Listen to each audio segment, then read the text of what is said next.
Bismillahirrahmanirrahim. Assalamualaikum warahmatullahi wabarakatuh. Di sini kami kelompok 6 yang beranggotakan dengan saya sendiri Ahmad Dahlan, sama-sama Katul Soleha dan Nadia Farika Ramadhani dengan materi teknik penelitian. Selamat menyaksikan. Baik, di sini saya akan menjelaskan tentang sumber dan jenis data. Sumber data. Dalam pengumpulan sumber data, peneliti melakukan pengumpulan sumber data dari wujud data primer dan data sekunder. Data primer yaitu merupakan jenis dan sumber data penelitian yang dapat kita peroleh secara langsung dari sumber pertama atau tidak melalui perantara, baik secara individu maupun berkelompok. Dalam pencairan data primer, ada 3 dimensi penting yang perlu kita ketahui, yakni yang pertama kerahasiaannya, yaitu mencakup mengenai apakah tujuan penelitian untuk diketahui oleh responden atau tidak. Yang kedua, struktur, yaitu berkaitan dengan tingkat formalitasnya atau pencairan data dilakukan secara terstruktur atau tidak terstruktur. Dan yang terakhir, metode koleksi, yaitu menunjuk pada sasaran untuk mendapatkan data. Data sekunder merupakan sumber data suatu penelitian yang dapat diperoleh peneliti secara tidak langsung melalui suatu perantara atau diperoleh atau dicatat oleh pihak lain. Data sekunder dapat digunakan sebagai berikut. Yang pertama, pemahaman masalah.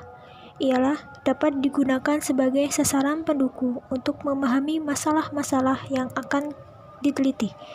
Kedua, penjelas masalah, yaitu data sekunder bermanfaat sekali untuk memperjelas masalah dan menjadi lebih operasional dalam penelitian, karena didasarkan pada data sekunder yang tersedia. Yang ketiga, formulasi alternatif.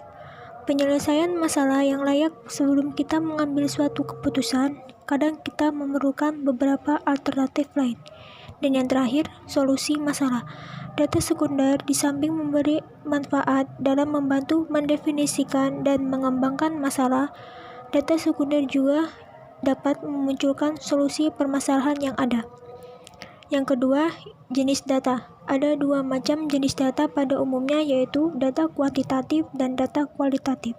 Data kuantitatif merupakan data atau informasi yang didapatkan dalam bentuk angka. Kemudian, data kualitatif merupakan data yang berbentuk kata-kata verbal. Kemudian, saya kembalikan ke moderator. Materi selanjutnya akan dijelaskan oleh Mbak Leha. Dipersilakan.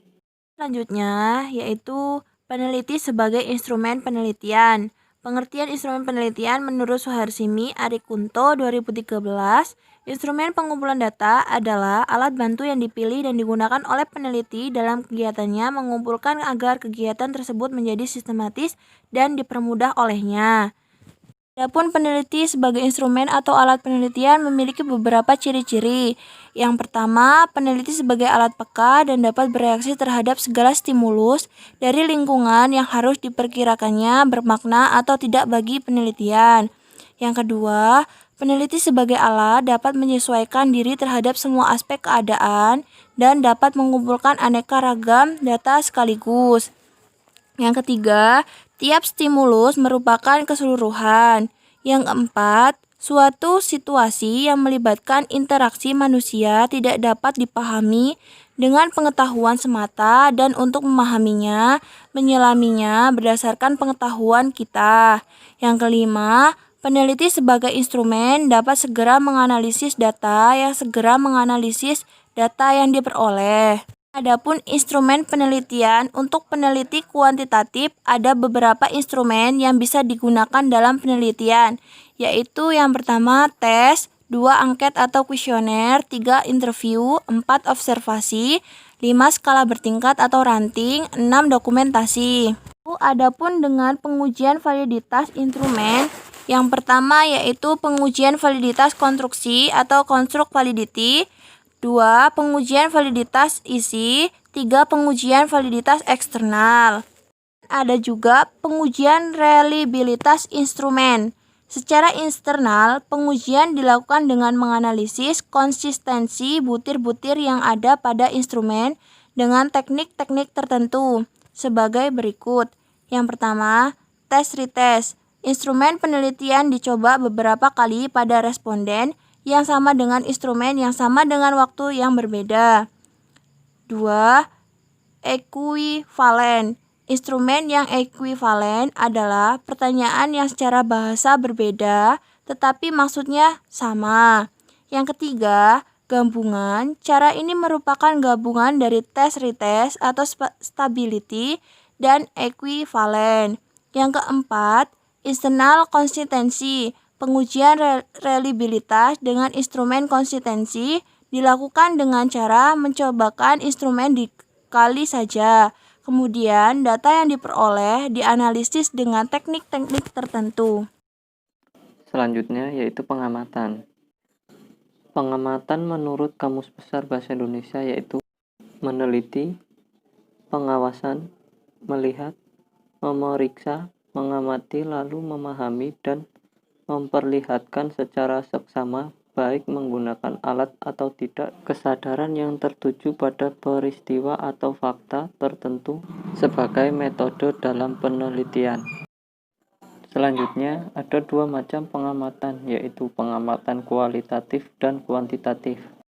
Selanjutnya yaitu tujuan pengamatan menurut ahli psikologi. Yang pertama, untuk keperluan asesmen awal dilakukan di luar konseling. Selanjutnya, sebagai dasar titik awal dari kemajuan klien. Yang ketiga, bagi anak-anak, untuk mengetahui perkembangan anak-anak pada tahap tertentu. Yang keempat, digunakan dalam memberi laporan pada orang tua, guru, dokter, dan lain-lain. Yang kelima, sebagai informasi status anak atau remaja di sekolah untuk keperluan bimbingan dan konseling. Selanjutnya, pengamatan perlu dilakukan karena adanya beberapa alasan, antara lain yang pertama, memungkinkan untuk mengukur banyak perilaku yang tidak dapat diukur dengan menggunakan alat ukur psikologi yang lain. Hal ini banyak terjadi pada anak-anak. Yang kedua, prosedur testing formal seringkali tidak ditanggapi serius oleh anak-anak sebagaimana orang dewasa, sehingga sering pengamatan menjadi metode pengukuran utama. Yang terakhir, pengamatan dirasakan lebih mudah daripada cara pengumpulan data yang lain.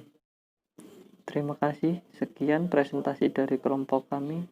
Saya akhiri, wassalamualaikum warahmatullahi wabarakatuh.